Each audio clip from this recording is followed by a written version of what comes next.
Everybody. Yeah, so I guess as a local USGS guy, I'm going to introduce all the talks. Pete comes from Austin, Texas, where I think he works out of the Water Science Center there, but he is the coordinator for the Regional Stream Quality Assessment program within actually the NAQUA program, which is the National Water Quality Assessment Program.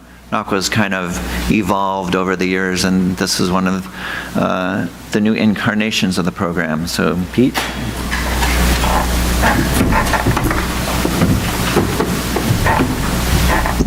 Thanks, Larry, and thanks for all of you being here to listen. This is really interesting to me because, not being from California, I've heard from afar how much work is going on out here, and it's really neat to see the level of environmental monitoring and assessment going on. The NAQUA program's been around since 1991, and every 10 years or so it goes through a big redesign, and each of those 10-year periods has been termed a cycle in NAQUA, so we're now in cycle 3. And the regional stream quality assessments are one of the sort of big new things that the program's doing in cycle 3. Oh, and I should have mentioned this first. The team we have is big. We've got about 20 people scattered around the country working on these assessments, and then we're working with the USGS offices in each of the regions as we study it. So there are probably 100 people involved in these studies any given year. What we're trying to do with these is really fill in the middle of this graph as best we possibly can. So we've done, the USGS and I think a lot of other people have done a lot of studies over the year that either look at land use setting, GIS information in relation to water chemistry. So, you know, what do you see in the way of pesticides in relation to agriculture and things like that? Or skipped over to the ecology side and done the same thing, where you look at ecology in relation to urban land use or other general measures like that, and you do see relations. I know there are other studies that we've done at least that focus on a single box in the middle there, so looking at the effects of nutrients on ecology. What we're trying to do in this cycle of NAQUA is really put enough resources into the program to characterize all those stressors in the middle at the same time at the regional scale, so that we can figure out a lot more detail on what's really affecting the ecology. How does the landscape relate to all those different stressors, and how do they relate to ecological communities in the streams? We're working on one region a year as we move around the country. So we started with the Midwest in 2013. And that one we did a fairly, pretty much full-on collaboration with the EPA NERSA program. And I'll show you examples, a few examples of results from that. And then later in this session, Ian Waite, who's on our team, is one of our main ecological modelers, is gonna take some of the results I've shown I'll show you for chemistry, and show you what we're doing with those in terms of modeling ecological communities. Each of these studies is some have called them a synoptic, but they're a short-term intensive characterization of water and sediment quality, and then following that up at the end of an index period with ecological surveys. The one-page version of the sampling. So in the water, we're doing weekly samples. In the Midwest, we collected 12 weekly samples, but actually spread over 14 weeks. So for a whole range of water quality constituents. Let's see, do I have it on there? Okay, yeah, so on the selected weeks, we didn't do it on the first study, but in the subsequent studies, we've included methods for pharmaceuticals and waste indicator compounds. It's a whole mixed bag of stuff that shows up in wastewater. We're deploying POSIS, Polar Organic Chemical Integrative Samplers, at all the sites, and that's work in collaboration with the Columbia Environmental Research Center of the USGS and Dave Alvarez. Those are being analyzed for a bunch of stuff. So I'll show you some more about the pesticides in a minute, but the pesticide method we're using was developed by Mark Sandstrom at our national lab in 2012, went into use in 2013, and it's a direct injection, direct aqueous injection, LCM-SMS method, and it's quantifying 227 pesticides in less than a mil of water at really low reporting levels. So we're pretty excited about that. And the pharmaceutical method we're using is kind of a close cousin of that method that also is a big step up from what we used to have available. So we characterize water quality for this index period of a couple months. And at the end of that, we send teams out to collect sediment samples for toxicity testing and chemical analyses, and to do full ecological survey at each of the sites. And then we try to pull all that together. That's our site distribution in the Midwest. I mentioned the NERSA program. So we did 100 sites, and 50 of them we did using their random site selection. So we followed their protocols and overlap, and we're only in wadable streams. They do large rivers now too, but the first 50 wadable streams they picked, distributed across that region, we overlapped with them and did our chemical characterization, other stressor characterization, and then coordinated with the states and contractors and our own teams to do all the ecological surveys within a couple-week period that coincided with the end of the stressor index period. And I forgot to mention too, all of our sites either at a USGS gauging station or putting out pressure transducers for several months ahead of the sampling. So we do have at least stage information or flow information in all of them, and we have continuous temperature monitors on all of them too. So a couple results. One thing you'll find in the Midwest is a lot of nutrients. So this is mean nitrate concentration at the 100 sites. Those red dots up here, I don't see a dot on there. Anyway, some of those red dots in Iowa and southern Minnesota have a circle around them because they averaged more than 10 milligrams per liter, and they had at least one sample over 20. And our record setter was in north central Iowa, had a high concentration of 42 milligrams per liter nitrate. What we found, and we're able to show in the paper that's referenced at the bottom there, is that it not only is always high there, but it was even higher than normal because 2012 was a pretty severe drought across the region. And that allows a lot of nitrate to build up in the soils. So when it starts raining again in spring of 2013, you get this really strong flush of nitrate. And there's a hydrograph to show you what it looked like. That probably doesn't look very unusual to somebody from California, but for somebody from Iowa, that's 2012 across there, and that's really very unusual. So I mentioned pesticides. Here is the occurrence of pesticides in the 12 samples collected at one of the sites in Iowa using our new method. So each of those strings of dots, vertical dots there, is one sample, and that's a time across the x-axis and concentration on the y. And so the big, and this is work that's being led by Lisa Knoll, who's here in the audience from USGS in Sacramento. You can see a median of 25 compounds detected in each sample at this site, and that's the median across all 1,200 samples too, so 100 sites times 12 samples. And a lot of these are degradates as well. Let me see what I've got in here next. Yeah. So this is looking at the most frequently detected herbicides, fungicides, and insecticides.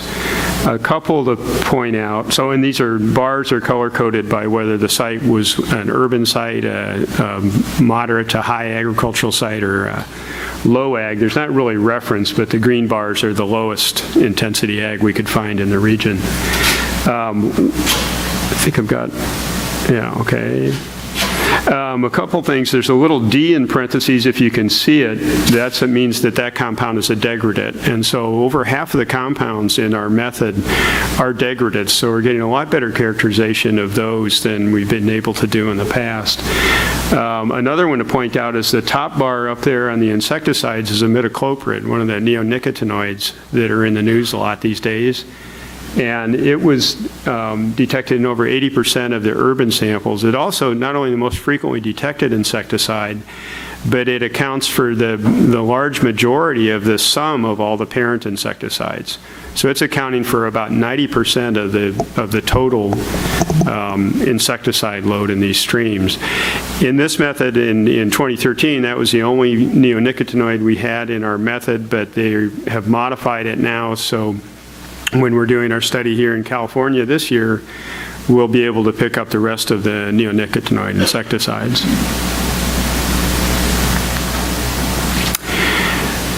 So one of the things that Lisa has done, you've got this complex mixture of pesticides in there, but how much or what of that is ecologically relevant or important or of concern? And so you can look at that several different ways, but this is a summary of chronic benchmark exceedances in the agricultural and the urban sites, and you see distinctly different patterns there.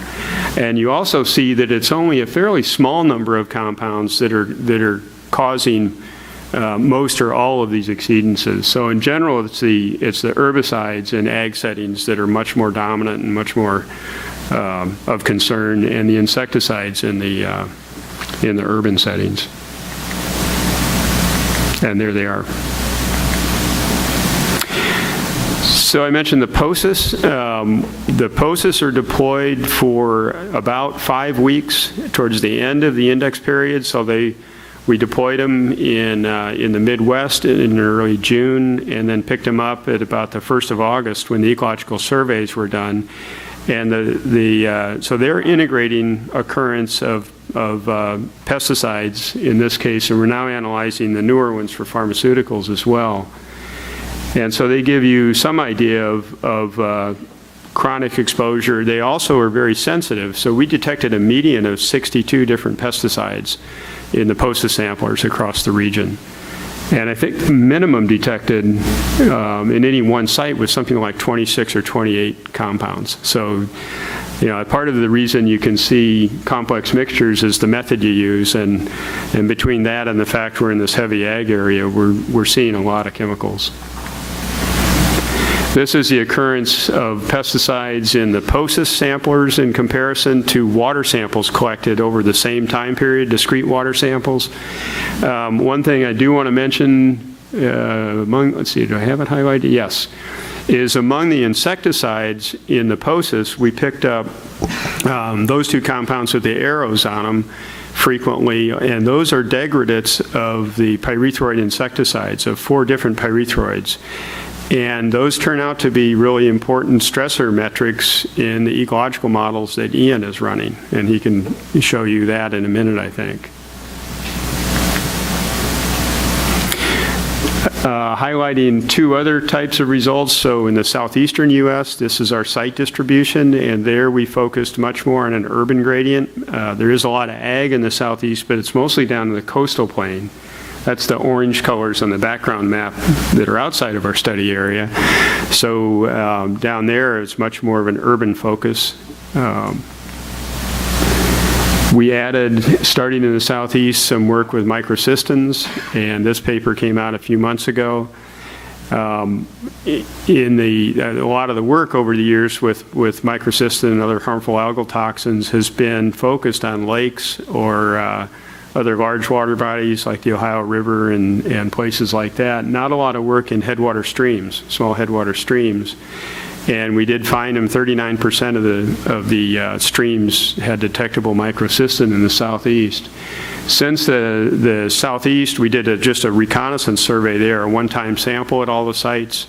Did the same thing in the Pacific Northwest the next year, and then this past summer, in our study in the northeastern U.S., we added an extra component that we're going to follow up with in California next year, where we went into 4 of the watersheds that had a real mix of land use setting and also a lot of small ponds and impoundments within the watershed. And this was in the northeast. And we did an additional synoptic survey of about 10 sites within the watershed, and we sampled the water column, the sediment, and the periphyton biofilm samples for microcystins. And the idea there is to try to get a better understanding of, are they actually being produced in the flowing waters, or are they being produced in those off-channel impoundments and ponds and such. The other thing we did starting in the Southeast was pharmaceuticals, and this also is a bit unusual, or the thing that's novel about it, I think, is that we're working mostly in headwater streams and not in wastewater-dominated streams. So of the 59 streams where we sampled for pharmaceuticals, we collected 5 samples over 9 weeks. We detected 1 or more pharmaceuticals in every stream, and that included sites that were, a few of them down to the reference end of the land use spectrum, but then over a whole urban gradient. The most commonly detected pharmaceutical was metformin. That's a type 2 diabetes drug, and it was detected in 89% of the samples. This year we're doing California. We're doing coastal California. Our boundaries are ecoregion based, and so we're looking at sites within that whole coastal region there, the ecoregion 11.1.1. This is where we're at with the design right now. We've cut back to only 6 weekly samples, and that's the gradual budget tightening that happens to most programs over time. Plus, we're trying to shift some of our resources into additional characterization, especially of pyrethroids, because we know there are a lot of them down here, and the work we're doing in other parts of the country is showing bifenthrin and the other pyrethroids is probably really important, at least to the invertebrate communities. What else? Let's see. Site distribution. This is where we are in site distribution, and that map is slightly out of date already. We've divided up the region here into these 4 subregions. We're having a lot of trouble finding sites in the southern 2 there, in the Salinas and Santa Maria areas that we can really count on flow for 6 weeks in the spring. And so that's probably our biggest challenge here. We're trying to cover both urban and agricultural gradients in land use, but one of the things we keep going back to or pointing out is we're not really trying to do a land use gradient study, we're trying to do stressor gradients. But by selecting across those land use gradients, we hope to capture the range in all these different physical and chemical stressors. Timing is a real question. So one of the, in the Midwest, it was pretty easy because it's really a northern climate that's ag driven. So we started sampling in May, right, coincident with planting and spring runoff, and we went until early August when they'd already been applying a lot of insecticides and all. That's tougher in the south because the growing seasons are much longer, and so the chemical application periods are longer. So these are plots of pesticide applications for a couple examples. We're missing a graph there. Nope. I don't know why it's not showing up. That's okay. But what you see there is in the green bars is the herbicide applications, and in the blue and red are insecticides and fungicides. And so ideally, we would like to capture as much of that time period as we can, and also still be out there when there's flow in all the streams. And so it's this juggling act of trying to go late enough that we're, yeah, I don't see the dot. Late enough that we're picking up some of those blue and red bars in both the south and the northern parts of the region, but not so late that all the streams go dry.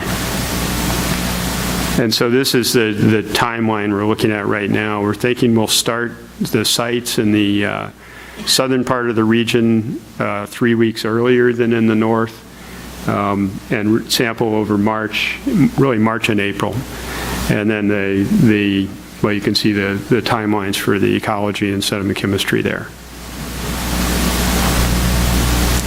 And there's my contact information. We do have a website for the regional studies that right now is still focused mainly on design, but we've got a lot of prototyping we're doing right now to really upgrade it to show results. So, and all of our data, once they're approved, are available on the website.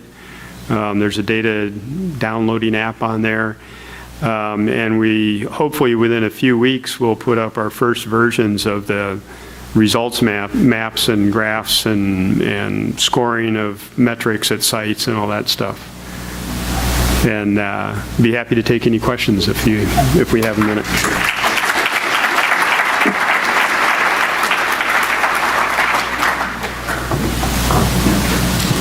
One question. Yes. Wait. I have a question regarding the type 2 diabetes drug found in 89% of the samples. Yes. And those were in headwater areas? Yeah, 17 of the 59 sites had, what do you call it? They had wastewater treatment plants on them that were reported, or I can't remember the right word, but anyway, there were 17 of the sites that did have effluent discharges, but the rest of them did not. And so we infer that that's a combination of leaking infrastructure in the urban settings. So a lot of urban creeks do have sewers running alongside them or down them, and septic systems, and just a few sources like that is our assumption. Right, I didn't know if it was urban or agricultural, so it really makes sense that it's leaking infrastructure. I think plumbing in general in this country, it's ancient and needs to be completely redone, and where's the money going to come for that? Yeah, that's a great question. Yeah, as I've been asked before, we're the USGS. We don't actually fix anything. We just study. Just find problems. Right. I got asked that years ago talking to the International Boundary and Waters Commission about the Rio Grande in Texas, and it's like, no, we don't actually do anything.